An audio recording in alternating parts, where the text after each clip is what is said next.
Guys আজকে দেখা হলো নতুন একটা খাবারের সাথে। চলো আলাপ করাই দিই আমাদের এই নতুন খাবারের সাথে। এটা বিভিন্ন ওষুধ জাতীয় জিনিস যেমন তুকমা, ইসুপ বুলি বুসি, তারপর আরো অনেক কিছু গাছের বিভিন্ন ছালের গুঁড়া ইত্যাদি। এটা খেলে শরীরের উপকার হয়। একটু কি বলে আমি জানি না, এর নামটা আমি বলতে পারতেছি না তোমাদের। আমার একটু গলা বুক দখতে দেখা বললাম যে তোমার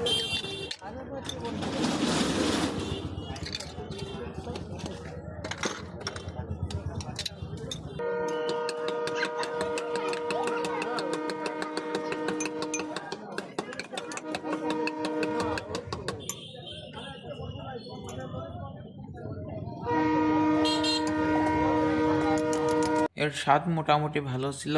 বেশি একটা মিষ্টিও না, বেশি একটা তিতাও না, ফাঁকসাও না, মানে এবার কি বলবো আর। এটা স্বাদের উপর নির্ভর করে না, এটা হলো শরীরে উপকার করে, এটা খাওয়া ভালো, আপনারাও খাবেন।